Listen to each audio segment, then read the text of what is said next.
and use the holiday as a holiday for learning. And Baruch Hashem, we are privileged today to have a rabbi.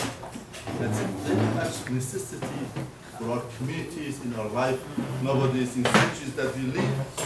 And by the way, I was reading to Rabbi, I thought that Persians are secure from this problem of G's for cheeses, no? That we call them. I thought that, they are secure, but Rabbi said, no, it's handling some Persians. We have to understand, once Persians are born in this community, just like the blessing of this community that, we could keep Torah and mitzvot, you have the plague of the community also. The plague is that, the children are born without any education, nothing. And, sometimes they turn away from Jewish religion and they become Muslim Christian. A Jewish person, a Persian, to become Christian is very hard to believe. But happens.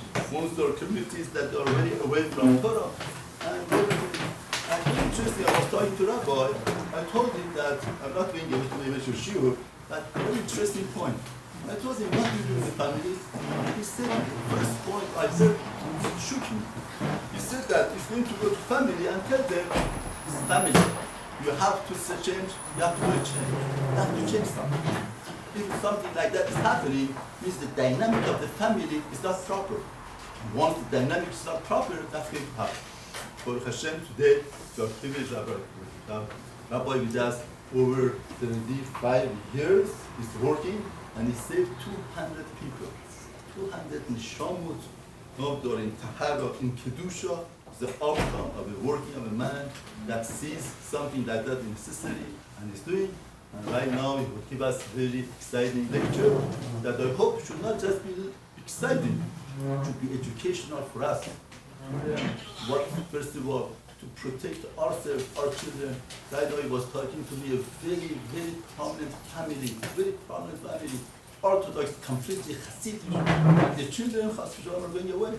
So we have to understand, it's a plague all over. We cannot, think that we are safe. The Rabbi will give us tips and ideas what opens this machla to our community, that we should be sensitive, to take care of ourselves, to know how to deal with it, and that should be B'ezras Hashem, zechut for our community and forever.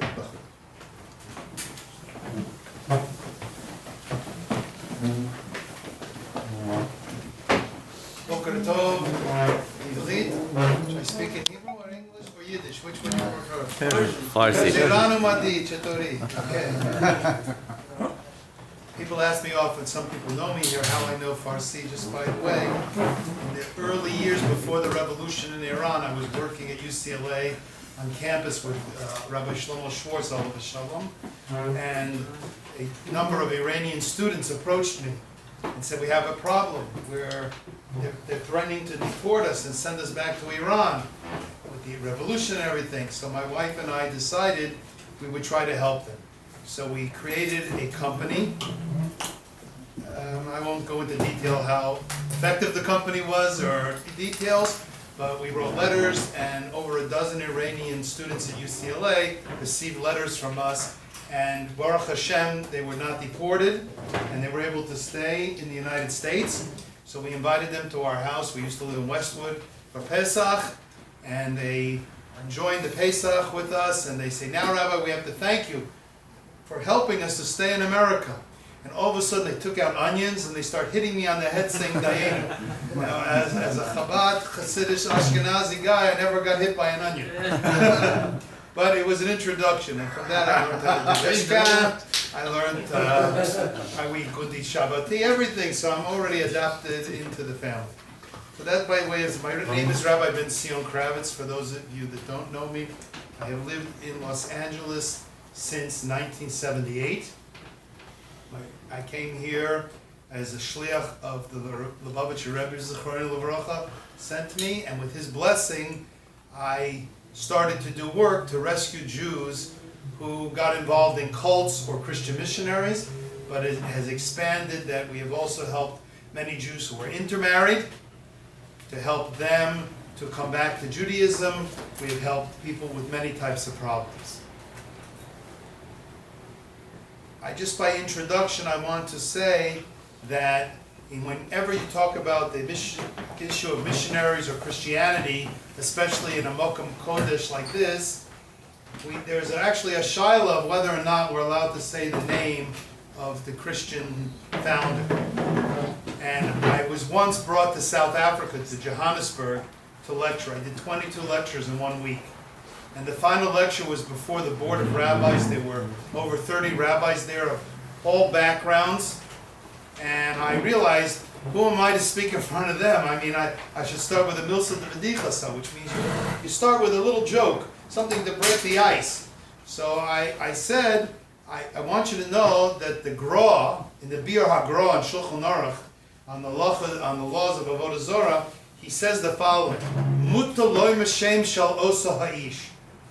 It's permissible to say the name of the person whose name I won't say.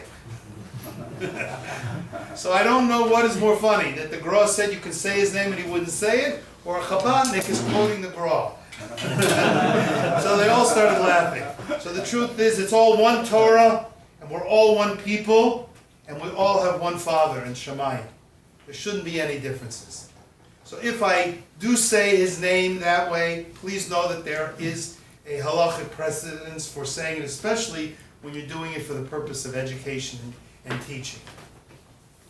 Also, many people might even wonder, how can you even learn about other religions? It would seem that the books of other religions are forbidden, and the Gemara talks about like that. But it's an interesting, the Gemara in Avodah Zorah, Rashi quotes it in Chumash, coming up in Sefer Devarim.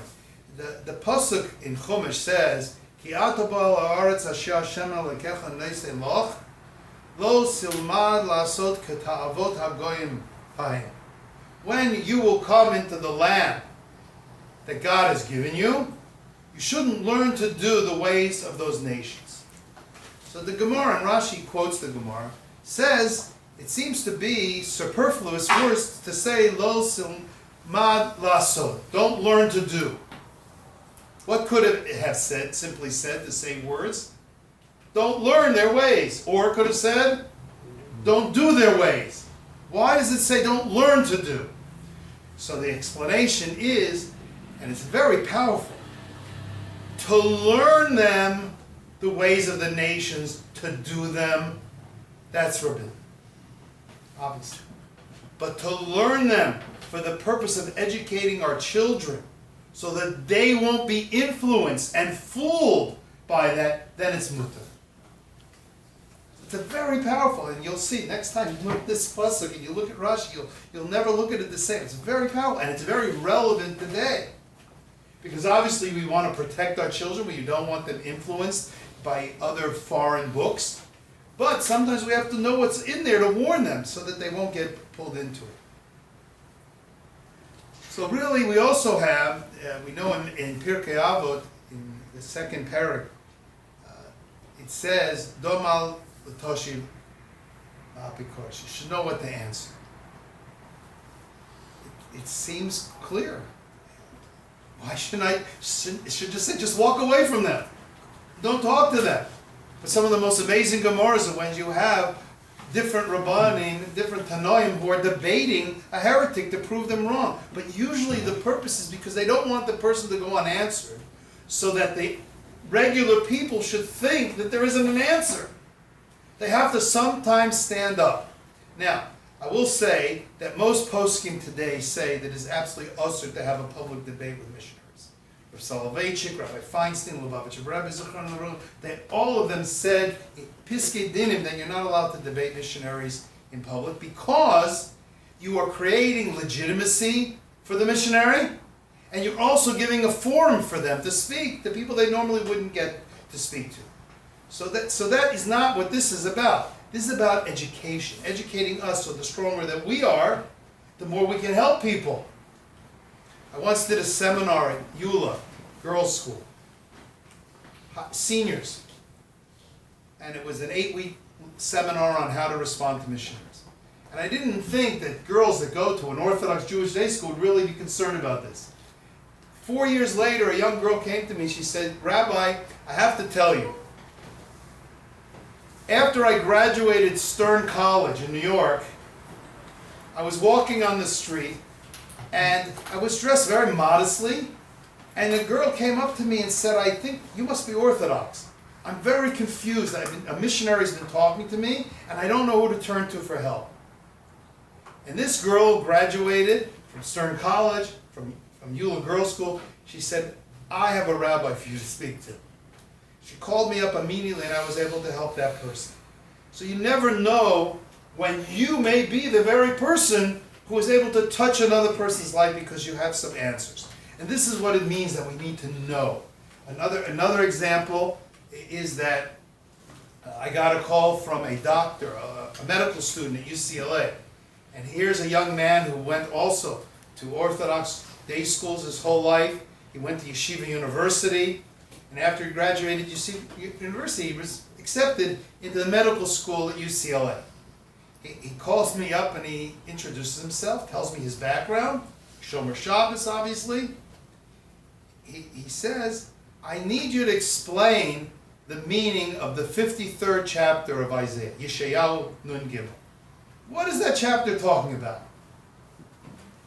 So I didn't ask him why he's asking. So I said, listen, if you read the entire chapter and the one before and after, it's very clear. It's speaking about the time of Mashiach, that when Mashiach comes and he redeems all of the Jewish people and he takes us out of Golus to Eretz Yisrael, there will be eyewitnesses watching this happen. Who will be the witnesses? All the nations of the world. And how are they going to react? Are they going to sit back and say, well, we knew it all along. We were expecting this. That the Jews who've been persecuted all these years, we knew they were going to be redeemed. That's not what they're going to say. They're going to say, we're shocked. We can't believe what we're seeing. The Navi explains it, it's almost like they put their hands over their mouth that they can't speak because they're so shocked. But the answer is, why did we suffer so much? Why? They thought we shouldn't be redeemed because we were rejected by God. That's what it says there. But the real reason they'll discover is the reason we suffered so much during Galut is because the nations of the world did more to us than we deserved. Any punishment that we were meant to get, Peronius, for transgressions we did as a people, the nations who also have Bechira, they did much more than they should have, and we suffered as a result. And I said to them, you just look at the pasuk. It says, "Humecholam mipisha'enu, humeduka ma'avonotenu." The letter Mem, one of the first things little children learn in Cheder. What does the letter Mem before a word mean? From. Sometimes it can be translated because. But is it ever translated as for? No, it's never translated as for. You go into any Christian translation of that chapter, the verse doesn't say, he was wounded from our transgressions, or he was bruised from our iniquities, which if you look at the context, the nations are saying that he, the Jewish people, Bnei Yisrael, spoken of as a one unit, were wounded from us, because of us. But if you go and look in their translation, it says, he was wounded for us, which is the Christian concept of someone dying for your sins. And even in Chazal, where it talks about Misa Sadikim Mechaperes, that the death of a tzaddik is Mechaper, there's a very big difference. First of all, what's he being Mechaper for? He's being Mechaper for Peronius, punishment that's meant to come down on the Jewish people, because the tzaddik is part of the Kehillah. And we see this clearly in the 4th chapter of Yechezkel, where Yechezkel leans on his side and he suffers. And he builds a little model of Yerushalayim that's to be destroyed. And the Meforshim explained that he was going through the suffering so that he could alleviate some of the punishment that was meant to come down on Klal Yisrael. In fact, in the Gemara, this is a famous dispute about this chapter in Ezekiel and Yechezkel between Abahu and a heretic. There's a whole discussion there where he's answering this question. And second of all, do we even have to know that the tzaddik was suffering to benefit from him in Jewish tradition? I don't know if you've heard of Rabbi Elchanan Wasserman, the great tzaddik, who was in America when the war broke out. And he had Talmidim in Europe. And he would not leave his Talmidim alone. He went back to Europe to be with his students. He could have stayed here in safety. And he and his students were captured and they were led to their death by the hands of the Nazis, Yimach Shema. And what were almost his last words, Rabbi Elchanan? He said, let our death be a kapara for the other Jews. Whether they're religious or not, it didn't matter. Let us take away some of the punishment. Were they guilty of any sin? No. But there is such a concept. But that's not what the Christians say. The Christians want to say that this whole chapter is speaking about that by believing in someone, automatically you don't have to do tshuva anymore. You're automatically saved. That's not anything found in Jewish teachings. It's not found in Chazal. It's not found in the Tanakh. So I explained it to him. And he said, you know what, Rabbi, all the years I learned in yeshiva, I never learned Yeshayahu. Well, that's very not uncommon. Some people do. Some people have a seder. You see now the OU actually has a seder where you can learn through the whole Tanakh. In the same way you have Daf Yomi, you have Daf Tanakh. It's not a bad thing to do.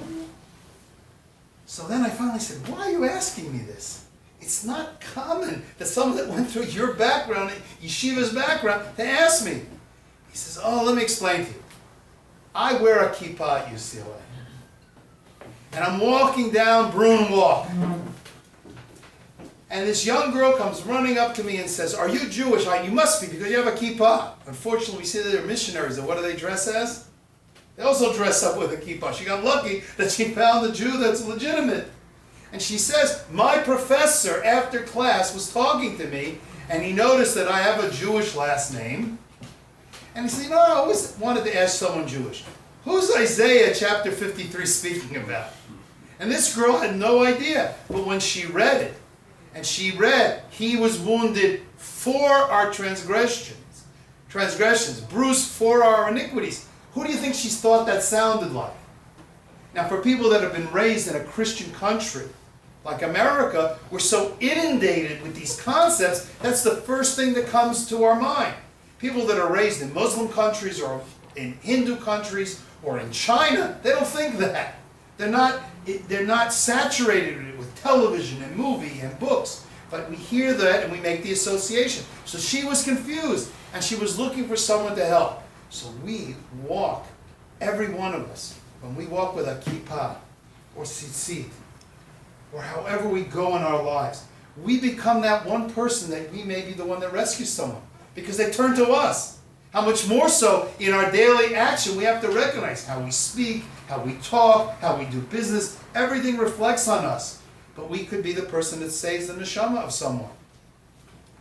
So there are 4 basic categories of issues that Christian missionaries use in order to attract Jews to believe in Christianity. Probably the most terrifying thing is that they want to make Christianity today look Jewish. Historically, you go back to the Middle Ages, go back to the time of the Ramban, when he had his famous debate with Pablo Cristiani, which is recorded. Actually, the debate is recorded. He wrote it down. Why? Because after the debate, and he won, Pablo Cristiani wrote the debate and he changed everything to make it look like it. So Rambam writes, normally I wouldn't write the debate down. But you can look at the Kisvei HaRamban and you can actually find word for word the debate that the Ramban had. And in those days, it was a challenge to stay Jewish. You had Christianity was forcing it on people. So we realize that today our biggest problem is back then a Jew at least knew that if they accepted Christianity, they were breaking their tie with the Jewish community. They were not keeping mitzvot anymore. They were believing in God as a trinity, not as a unity. And they wanted to be part of the church, of the major group. They never thought that by doing it they stayed Jewish. What happened in the 50s in America, which was the most devastating thing that could have happened to us, is that a meshumid, a meshumid means a Jew converted to another religion. A meshumid decided that the best technique is let's tell uneducated Jews that they can be Jewish and Christian at the same time. Let's tell them that they can wear a kippah, they can wear tzitzit, they can do everything. So they don't feel like they're giving up their tradition. So they feel that they haven't abandoned. And this is not a new concept. We can find this very concept in Tanakh. The very concept. Where do we find it? We have the story of Eliyahu Hanavi, where he goes to Jews on Har Carmel, which is located in present-day Haifa. And there are Jews worshiping Avodah Zorah named Baal. And these are Jews. These are not non-Jews, these are Jews. And Eliyahu Hanavi sees these Jews and he challenges them. His question is, how long will you go back and forth between two opinions? If your God is Baal, worship Baal. If your God is not Baal and it's HaKadosh Baruch Hu, then worship HaKadosh Baruch Hu. Don't be back and forth. Why did he say that? Because they were saying that they were Jews for Baal. If they had t-shirts back then, it would have said Jews for Baal instead of Jews for Yeshka. So he saw that problem. And he realized that being in the middle and saying you're both is more dangerous than even being to the extreme and leaving Judaism and believing in Baal. Why? Because when you believe in it completely, the minute you're proven wrong, you do tshuva. But when you deceive yourself and you think that I can be Jewish and Christian at the same time, or Jewish and Baal at the same time, you think you didn't do anything wrong. And you think you're even smarter than everyone else. You're smarter than the rabbis. So this is not a new concept. And this was the first step that the missionaries took to start being successful. And the numbers are terrifying. Probably without exaggeration, because there are a lot of exaggerated numbers. The number of Jews today who openly identify as being Jewish and Christian simultaneously is probably over 350,000. In the U.S.? Probably throughout the world. In Eretz Yisrael alone, a study done by Channel 2 News came up with a figure that there are probably 20,000 in Israel. And many of them are Israelis. In fact, if you go to Tel Aviv and you pass by the Jews for Jesus office, they have probably half a dozen Israeli couples who converted to Christianity. Israeli, born, Jewish, who converted to Christianity. And they work all the time to try to convert Israelis to Christianity. I'll never forget, you know how it used to be the missionaries would go to the airport and hand out literature? Now it's harder to hand out literature at the airport. Back in 1988, I flew to Israel to attend, kind of on the outside, a conference of Jews for Jesus held in Talpiot at the Malon Diplomat. And I decided, what can we do? We knew when their plane was arriving. So we went and we made up flyers that said, I love Israel. And inside it said, I'm glad you love Israel, but if you try to convert us, you don't really love Jews. And I got Bachram from the local yeshiva to go and hand them out. Guess what happened? The police came and wanted to arrest the Bachram. You're harassing our tourists. But that is part of the problem. We have to know who we are and be proud of who we are as Jews. It's that weakness that makes us vulnerable. Not that they can quote passages that are distorted. I could quote passages here to many of you, and you might not even know whether I'm making it up or not. Or know the answer. How many of you would have known the answer to Isaiah 53? How many of you studied it? Most of you didn't. It's not something we study. So I can say whatever I want. Here's the problem. And I will quote the Holy Baal Shem Tov. The Holy Baal Shem Tov was known for his emphasis on Avos Yisrael, on prayer that comes from the heart, from serving Hashem with simcha, and also on hashgacha pratis, divine providence. Once, in the middle of the winter, he put his students in a wagon, and he told the driver, just let the horses go, and we'll see where they take us. It'll be hashgacha pratis. So they came to a lake, and the lake was totally frozen over. And as they're looking out on the lake, they see two non-Jewish Russian peasants walk on the ice, and they start breaking a hole in the ice. You know what they're going to do? Fish. They're going to go fishing. It's called ice fishing. And as they're watching, instead of making a circle in the ice, they carved a cross, a tzelum. Now, if you study Shulchan Aruch, you know that looking at a tzelum is problematic. Even telling people to come to my house, which is 3 blocks past the church, the Shulchan Aruch says you shouldn't even use a mokum avodah zorah to give directions. So now you wonder, if that's the halacha, how is the Baal Shem Tov taking them to see a cross carved in the ice? And the students were all big Talmidei Chachamim, they were Tzaddikim, they couldn't understand. They asked the Baal Shem Tov, what lesson, what horah are we supposed to learn from seeing this? And I tell this story all the time because it's so touching. He said, we all know that Chazal say that the Torah is compared to water. Why? For 2 reasons. 1, water gives life, Torah gives life. Water goes from a high place to a low place, Torah comes from Shamayim down to us. But the Baal Shem Tov said, if God forbid, chas v'shalom, the Torah inside a Jew becomes cold, you could even carve a cross into it. And what's the remedy for someone who the Torah in them is cold? Warm them up. Give them the fire of Torah. Show them the beauty of Torah. Show them the love of Torah. Show them the spirituality of Torah. Show them how it's practical in our daily lives today. That when Shlomo HaMelech said that the first one who comes with a challenge seems right until his neighbor comes and challenges him, tell young people today that that's practical now. That if someone offers you a business deal, are you just going to believe what he says? Or are you going to get a second opinion?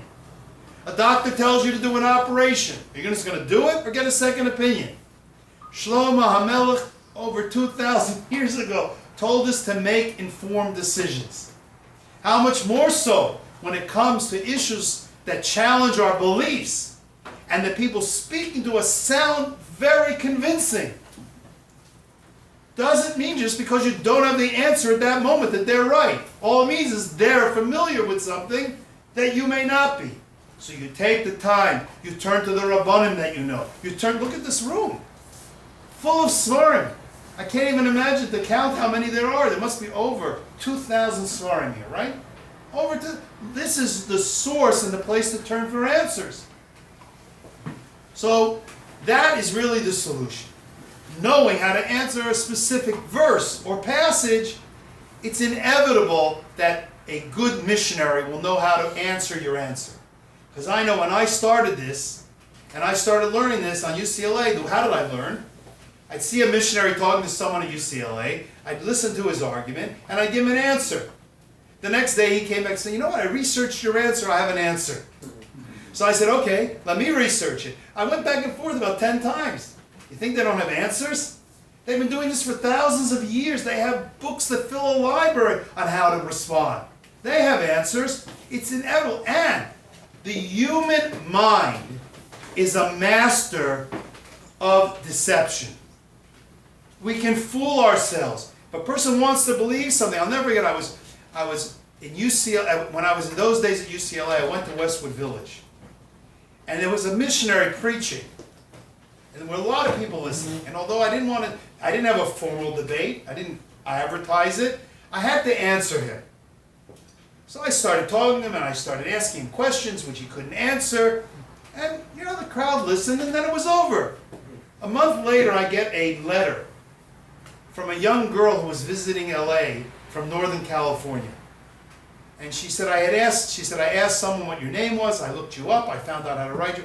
I want you to know, Rabbi Kravitz, that I was there by accident, even though, do we believe in accident? Everything's by Hashgacha Pratis.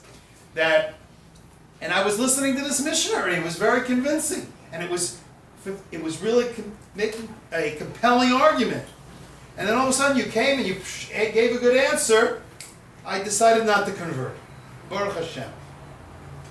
So we don't know where we'll be. But it's not always the psukim. They always have an answer. I'll never forget that once a missionary misquoted Tehillim, where it says that David HaMelech says, they surround my hands and feet like a lion. Ka'ari. And in Christian Bibles, they mistranslate the word kari as pierced. Which they translate the verse, they pierced my hands and feet. Now for many people that are familiar with the Christian story, you hear about someone having their hands and feet pierced, it sounds like crucifixion. And crucifixion, you don't have to live in America to hear about it, just learn Gemara. We learn about people that was a form of punishment, very prevalent in Roman times. Not just you-know-who was crucified, hundreds of thousands of people were crucified. So you could point out and say the word's mistranslated. Kari means like a lion. I've seen missionaries that have come with answers that would boggle your mind. Scribal errors. Different sources and texts where the word is written differently. And if you don't know the response to the response, you're going to be trapped. Because they're masters.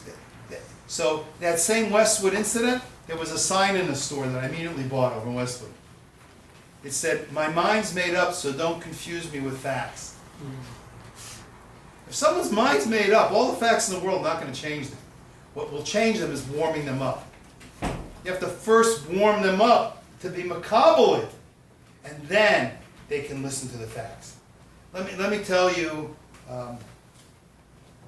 these areas they're mistranslations of passages, like I've hinted. They also misquote the whole concept of how a person does tshuva. I have brought for everyone a gift. It's a booklet I wrote called Know What to Answer. Doma Latoshiv, Know What to Answer. And it's a booklet that we wrote, a couple that I helped leave Christianity, and they now, just yesterday, they made Aliyah, Teres Yisrael, on Nefesh B'Nefesh. They were on that flight, Baruch Hashem. They're probably watching on Facebook Live since I'm broadcasting. So I say hi to them. But they dedicated this booklet so I could give it out free to everyone. We've already given out 4,000 copies for free. My first booklet that I wrote, The Jewish Response to Missionaries, we've given away 360,000. And it's already in 9 languages. So on the internet, people can get it for free in any of 9 languages. Believe it or not, in Chinese. I don't know if you know, there's a Chinese man who converted Orthodox, who lives in Eretz Yisrael. He translated my booklet so that he could give it to his family so they could understand why he doesn't believe in Christianity. So Baruch Hashem, it turned out good for everyone. So let me, I don't know what time I'm supposed to go to, but let me end with the story. A number of years ago, I received a call from someone here in LA, and she wanted to speak to me about her son who had converted to Christianity. In fact, her Reform rabbi who knew me and had sent other people from his synagogue to me for help, he referred this woman to speak to me. She meets with me and she tells me that her son Gregory is a senior at MIT. Bright kid to go to MIT. And he came home for winter break and they're spending time together. And he makes an announcement and he says, Mom, I have good news.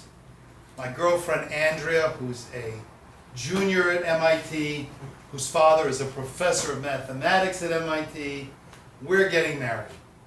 So the mother said, great, but when's Andrea going to convert?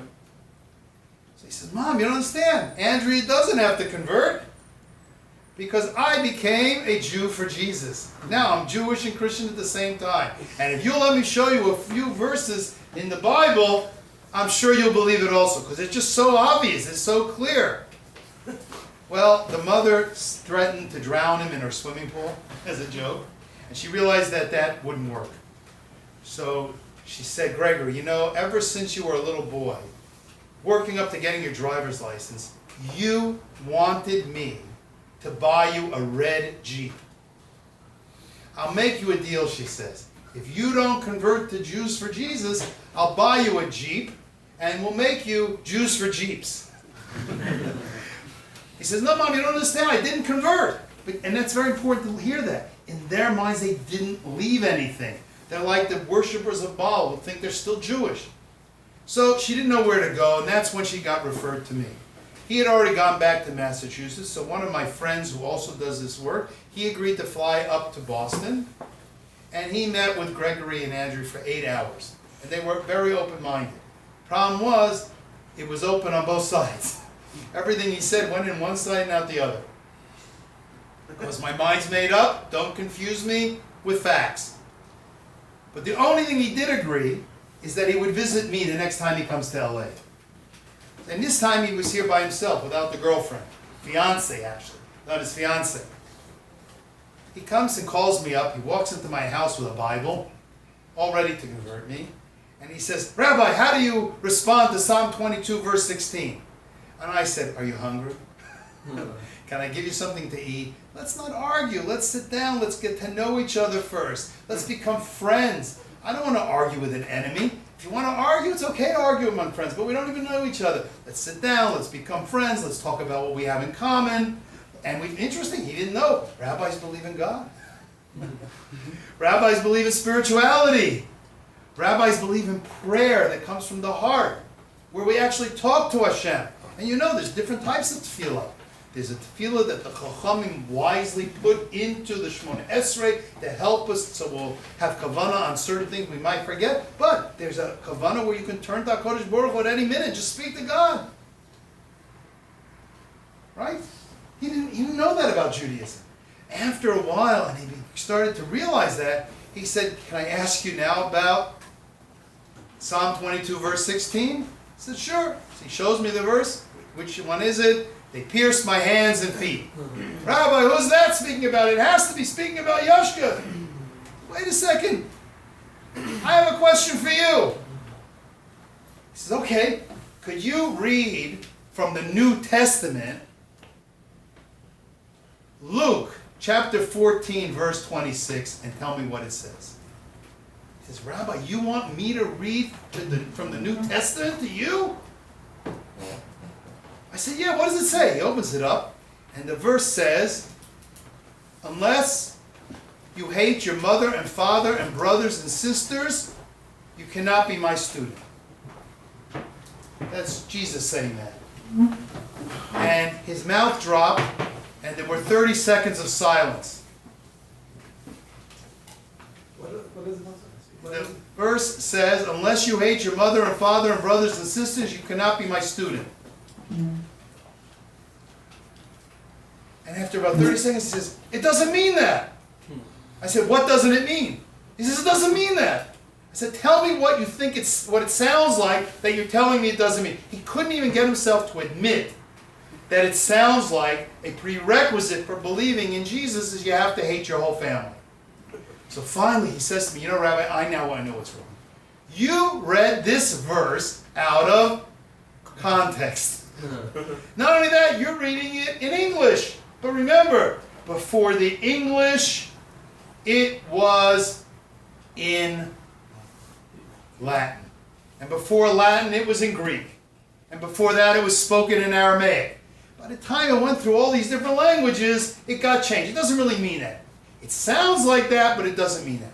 So I said, wait a second, Gregory. You mean to tell me that the only way I can know what a verse really, really means, even though it sounds like something, is to take the time to check the context and to make sure it's being translated properly? He said, absolutely. I said, great. Let's go back to Psalm 22. Please tell me, what is the context? What's going on in Psalm 22? What happened in the previous 21 Psalms in Tehillim? And tell me, what does the Hebrew actually say? Well, I don't know. So I said, well, based on what you told me, it's very possible, since you don't know the context and you don't know the language, that it could sound like someone being crucified, but it could mean the complete opposite, correct?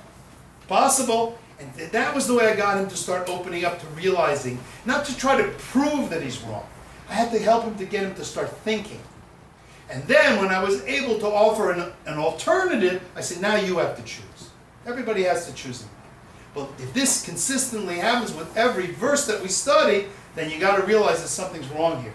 And that young man, Gregory, spent an entire summer. He visited me 3 times a week, going through these passages. He spent 6 Shabbos at my house, stayed over. He gained 8 pounds from my wife's cooking, and he was very happy about that. And at the end of that time, and I'll tell you something I did that was very risky.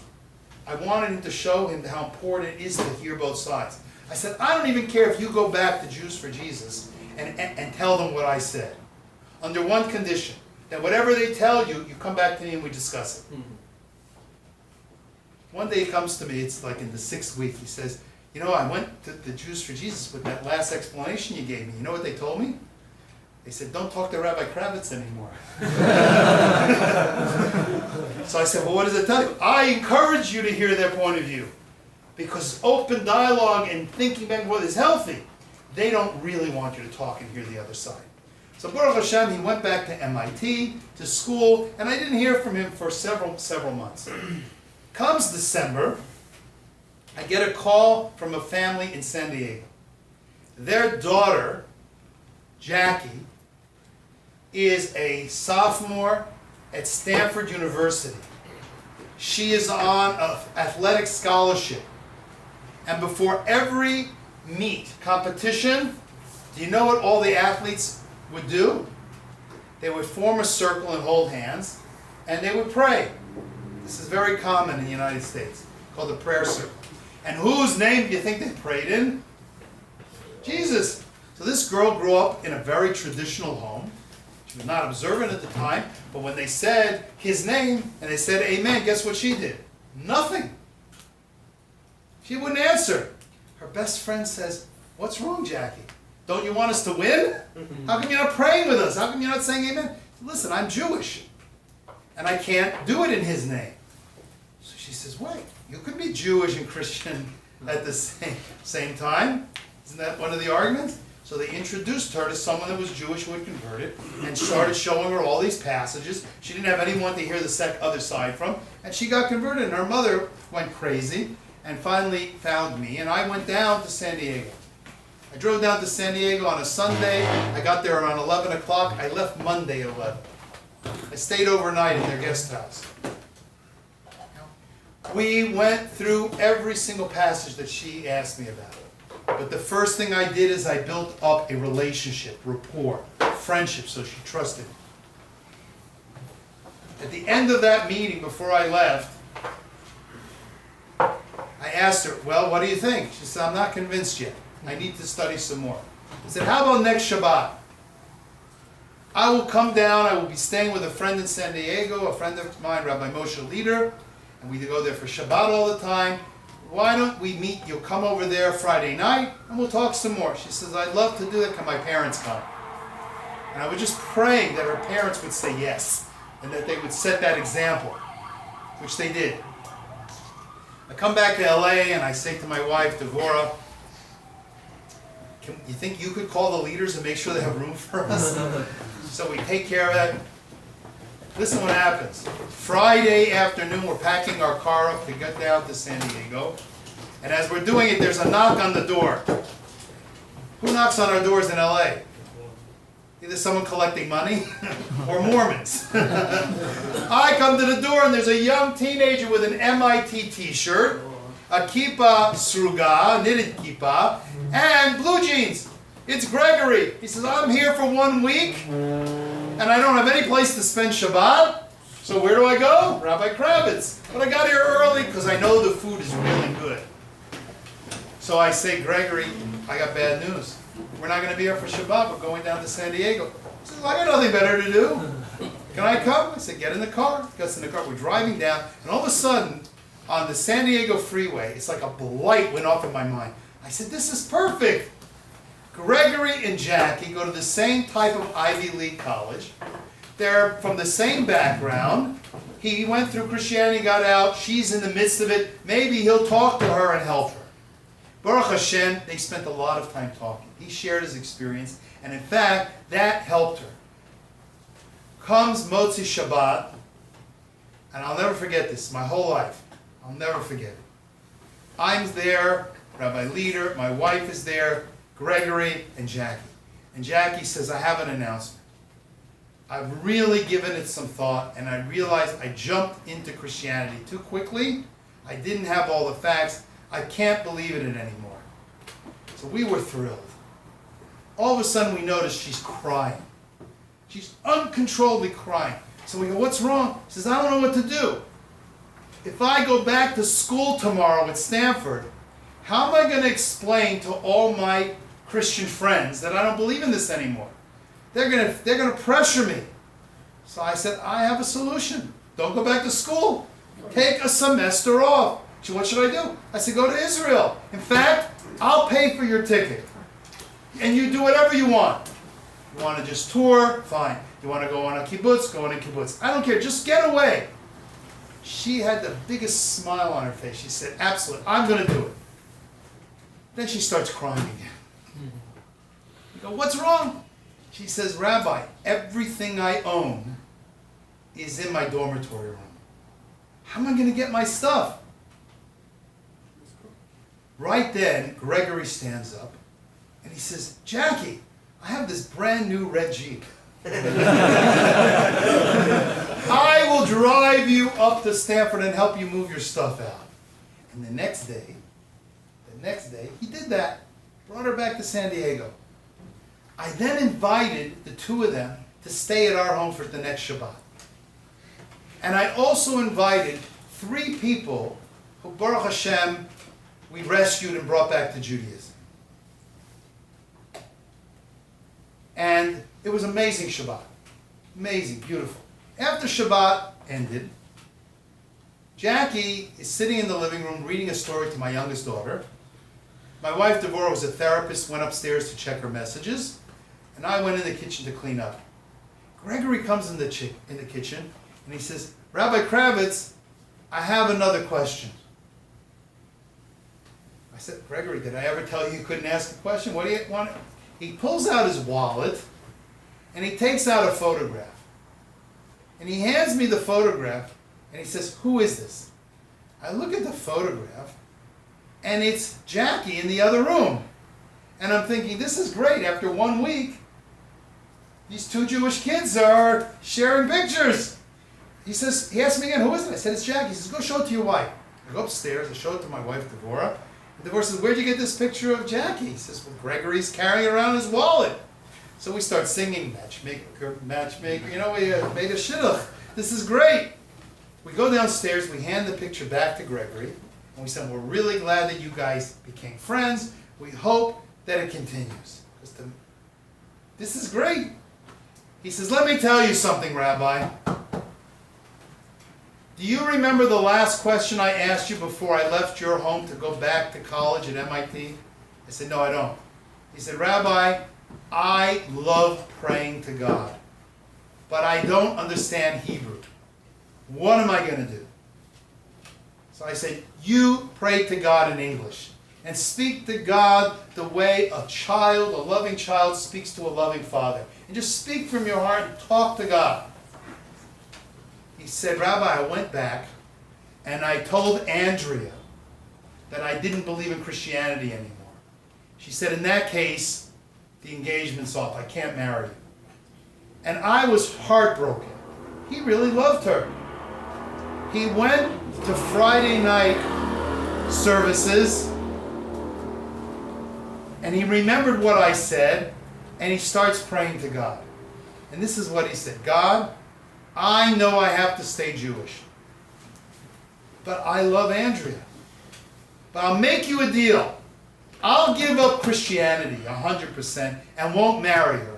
But you try to find me someone Jewish like her.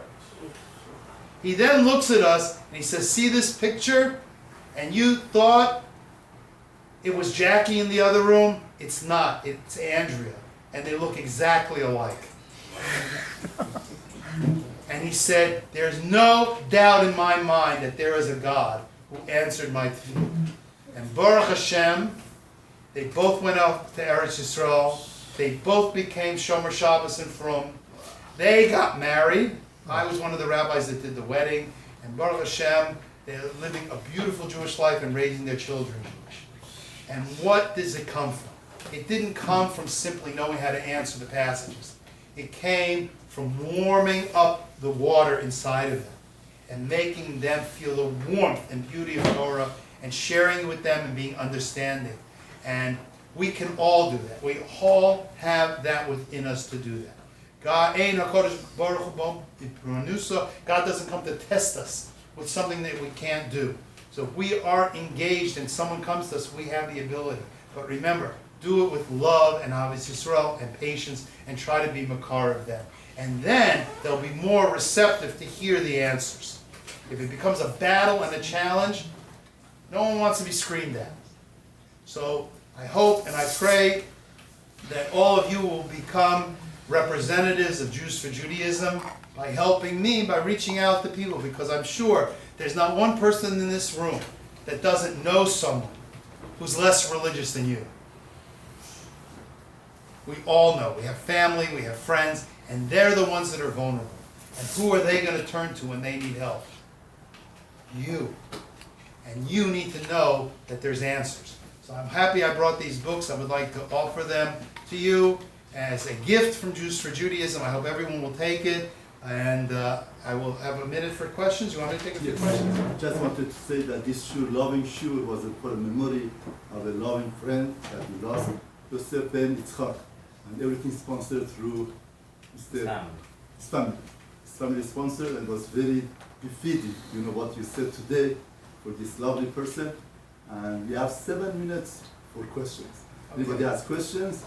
If I could humble to start the question, I want to know what's the motivation of this musician? What are they gaining? They're gaining money. What are they? So the first question is, what's the motivation of the missionaries? Are they gaining money?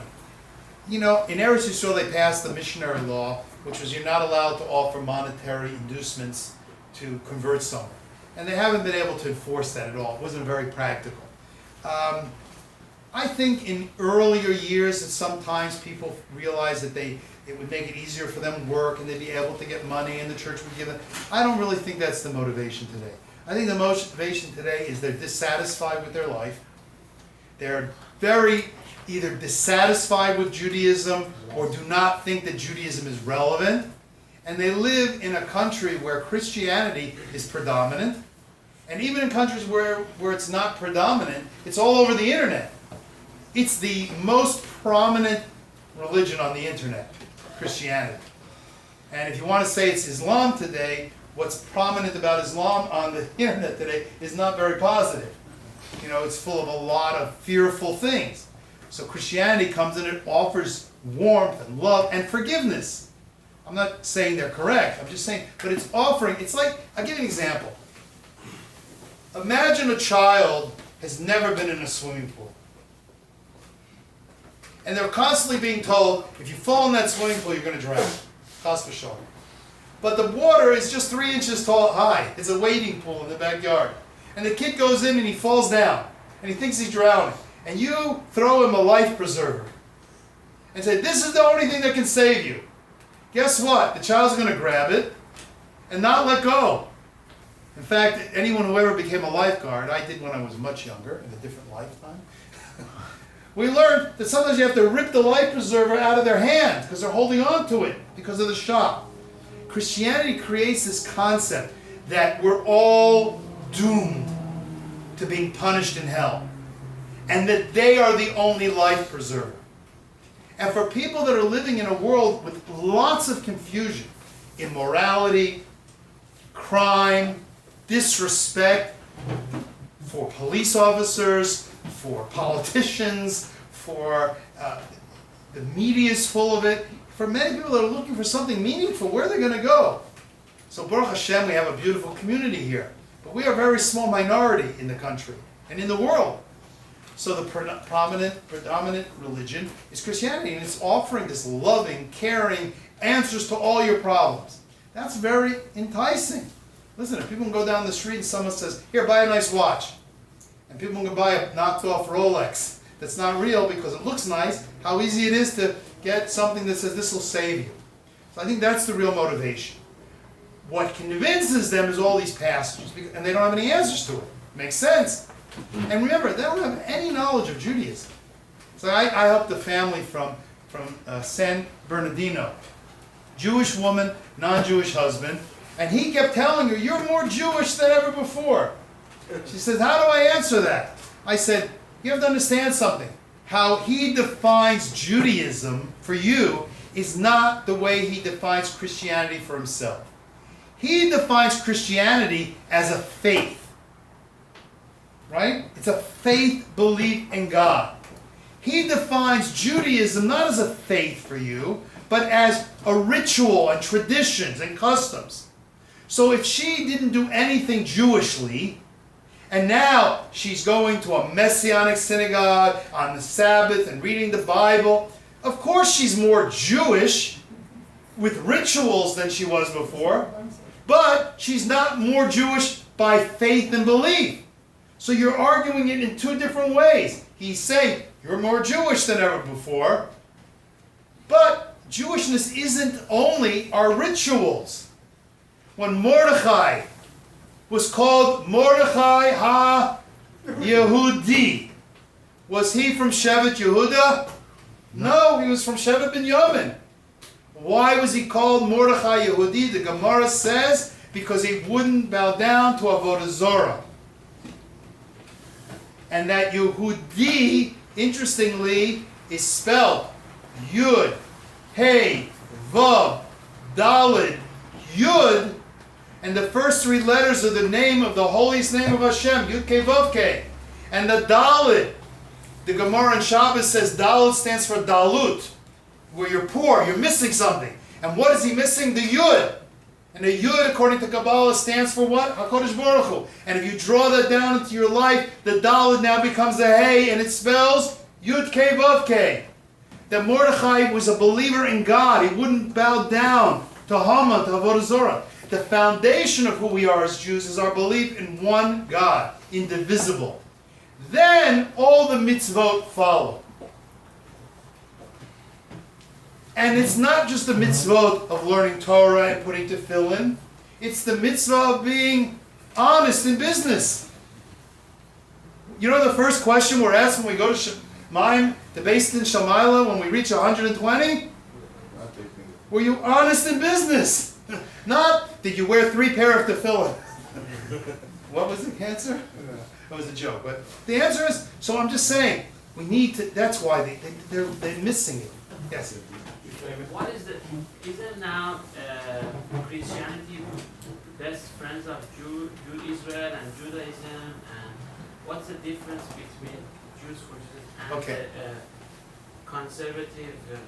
Okay, it's a very, very good question. The question was, isn't it today that instead of being our enemies, Christians are the best friends of Israel, and they support Israel, and they send money to Israel, and they go to AIPAC meetings in large numbers, and Baruch Hashem, listen, I'm good to have friends, right?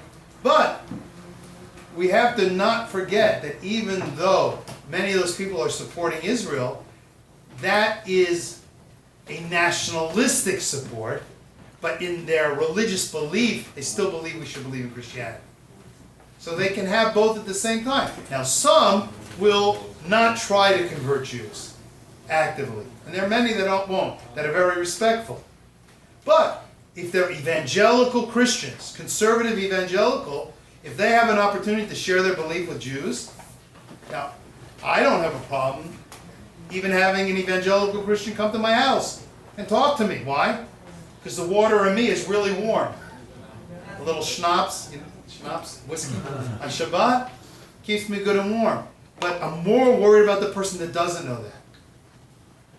If somebody is about to marry Goy, What? if somebody is about to marry Goy or Goya, Yes. no, but what should we do? We should call you and how should we get there? What should we get? Call the cult buster? How should we go about it? The first thing you should do is call me up and we'll talk about it, and we'll meet with the family. How about if they're already married? And even if they're already married. Because it's got to work from the family out. It's got to work, we got to work with the family. The family has to recognize and we have to try to understand what's the motivation for the person, what are our options, You know, I've had people who have married out, and you know, I said, listen, would you be open to having that person convert to Judaism? I mean, really, you know, strict Orthodox conversion, and the parents say, absolutely not, never would accept that. So I said, okay, so you're not giving your child any option. And I must tell you, it's interesting, there was a woman, I'm sorry that I don't remember her name, she came from a Persian family.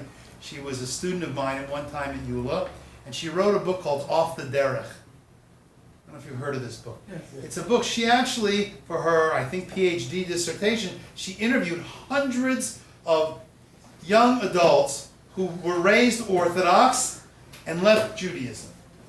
They went off the derech. And she ran ads in New York to get people to come, and I think maybe 500-600 people she interviewed.